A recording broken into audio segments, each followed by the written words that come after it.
Let me see where you're pointing. I think it's gonna be inverted for you if I remember correctly. It is not inverted. I'm a genius. So, I keep forgetting to do this. Flip this all the way. Let me actually zoom you out a little bit so I can stand in front of the car.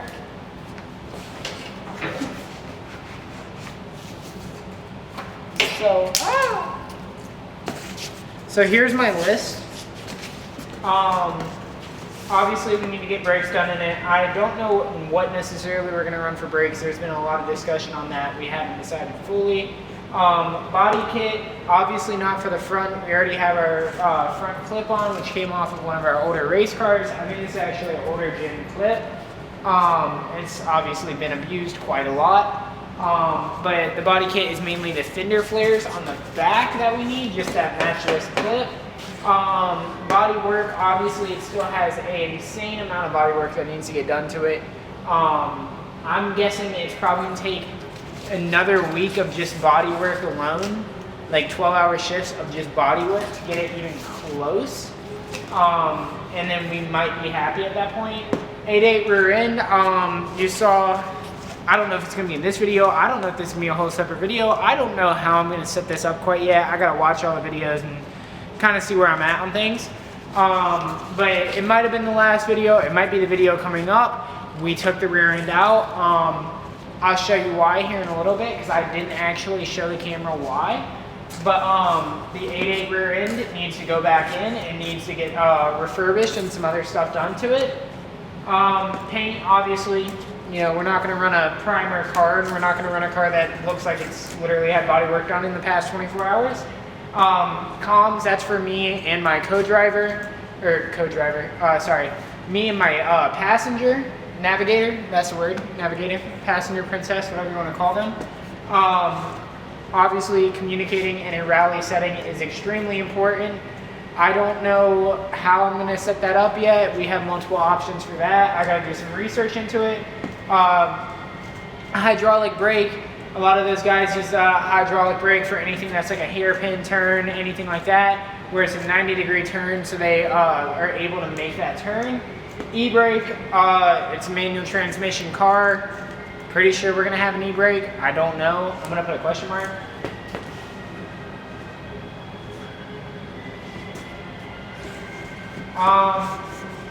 Next. So the engine, y'all have seen it before. I don't know if they're going to connect the dots though. But the engine, the fuel tech system, and the transparent, the engine does have some problems with it. We got to go give it back to the builder. He's going to fix it up for us. The fuel tech system, we had it running before, but the engine did not run, so that's going to be a little bit of a curve because we still have to learn the fuel tech system as we have not used it in any of our cars before. I think we use standalone ECUs, but not any fuel tech specific systems. So that's going to be a little bit of a learning curve. I've talked to the guys over at Fuel Tech. They're very nice, very helpful. Transmission pairing is obviously transmission pairing. You have to pair the transmission to the engine. Roll cage modifications. Yes, we bought this car because it was miles ahead of what, you know, the car I was working on originally and what was originally going to be timber is, but it still needs work done to it.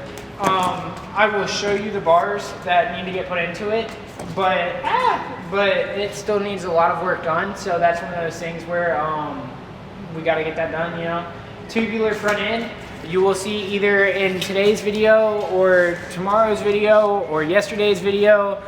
Keep in mind, I'm recording this 3 months out from the race, and all these videos will be released on the last month. So I don't know how the posting schedule is going to go, but you will see either before or after this video, Crimson has already started working on the tubular front end, and I think he's pretty close to done, if not done. I mean, he has a radiator support up top, but other than that, I think he's pretty much done with it. So, yes. Tubular front end. So two-step, I think my boss is talking about running line lock. I don't know if we want to run line lock or two-step or both.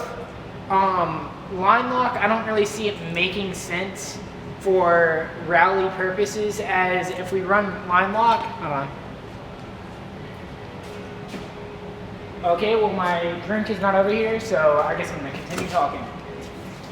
If we run line lock, I don't see it being really useful, as if we're using it to launch, we're gonna be on dirt and gravel, so we're just gonna be spinning tires when launching and digging a hole. Versus two-step, if we're using two-step, you have the clutch in, you're holding a button, you're waiting for it, okay, start, you're off. So I think two-step is probably gonna be the better option. I know we can set that up through Field Tech as well, so that's another great thing about Field Tech. But I think we are gonna have both line lock and two-step, which will be nice. Fuel tank / mount tank, that's what I was just showing you. It's probably gonna be a video before this or video after this, what we're doing with the fuel tank. Back block off plate, I think you saw the cardboard that I was poking with my hand. We have to make a block off plate for that. The fuel tank has to be completely separated from the driver. Spring / suspension.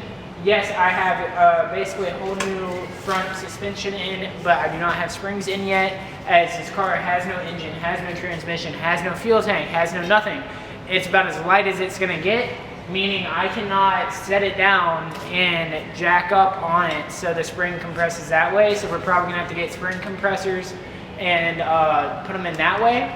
But I'd much rather wait for somebody to be here whenever I'm doing that, just because, I mean, you've seen the joke probably. Springs are like a hand grenade, you know, if it explodes, it explodes, and that's it's a good way to get hurt very quickly and gets into the hospital. Engine mount plates, right now as we stand, there are no mount plates in there. There are the mounting locations, but there are none of the plates that actually have the engine mount go onto it, so I gotta go grab those off of the original timber car and throw those on here. Key lock disabled, that is something that NASA wants you to have. They want the key lock to be disabled, so you can turn the tires even if the key's not in there. That's a really easy thing to do, but I put it on here just so we don't forget about it. Tow hooks, that's another big thing that NASA wants, is they want painted tow hooks in the front and in the back. They either want them, I think it's like red, orange, or yellow. So we gotta get that done, but that's gonna be probably after the car is complete for the most part. Lexan windows and window nets. I personally am more comfortable with having something between me and the environment in a rally situation where, you know, God forbid you do go off the side of the road. I would not like to get skewered by a tree, or at least not easily. So I prefer having something in between us. So we're gonna have Lexan and then window nets as well. It also is to keep the dust out, because some of the races are in very dusty environments. Fitment, obviously one of the most important things on the car. You have to have amazing fitment. You have to have it look nice. You have to have it, you know, presentable. Even though it is a race car, you still, you know, want to uphold the looks. Radiator mounting, that was the upper support that I was talking about. We just got to get that in there, make sure everything's good for that. We will be running a custom harness for the running lights, turn signals, and brake lights, just because it makes no sense to get a whole nother harness just to run all of that stuff. Sorry, I gotta tie my shoe, so I'm gonna be talking while tying my shoe. It really makes no sense to either go steal a harness off a timber and struggle and fight with it to get it inside this car, versus to just send the positive and negative cables over there and switches. So yeah, no, honestly, I think we're gonna make a custom harness for that. We've talked about that a little bit, not a lot though. This is more the media side of things. Camera mounts. I wanna have at least 3 to 4 GoPros in the car at all times.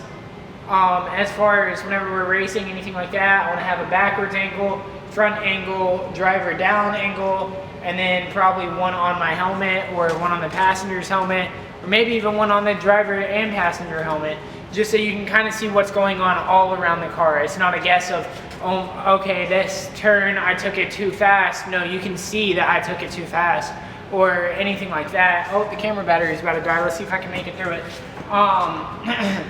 seat, driver, and passenger. Obviously, we have a passenger in this car. We need the seats. We need the seats to be nice. We need them to work. We need to have head restraints, as you can't have your head just bouncing around. Or if you get in an accident, they don't want you to just like, you know, bounce your head back, anything like that. Harnesses that you have here have to have, I think it's a 5, 6, or 7-point harness. So, you know, those are again something that we do all the time. Not that big of a deal. Skid plates, I think we're gonna only run a skid plate from the engine and transmission. We're not gonna run one all the way back like these professional guys are doing, just because I don't think we're ever gonna race this car in this class, in a very professional, high-speed class. But if we do get to that point, we will either modify this car to meet those classes and meet those races, or we might get another car and start doing that. But right now, this is kind of dipping our toes in the rally and seeing how we're going to do with it. You know, I don't think anybody here has really rallied. I know my boss has been in one rally race that I know about. So this is, you know, dipping our toes in the water and really seeing what we can do. And then lastly, sway bar mounts. There are no mounts as of yet because of the tubular front end. That is in the works. We have something planned out for that. And lastly, test drive. Test drive will be, oh, well, it's inverted. Test drive will be February 17th, 2024. This car will be on the road, hopefully burning rubber and having a great time in it. This is kind of the goals and the plans, and we'll see how they turn out and go from there. I would say I'm going to work on this, but I'm kind of at a stopping point because I need the guys and need some opinions. But I am going to go and make a whole bunch of social media videos right now for tomorrow. It's Wednesday, so that means we post. So, yeah.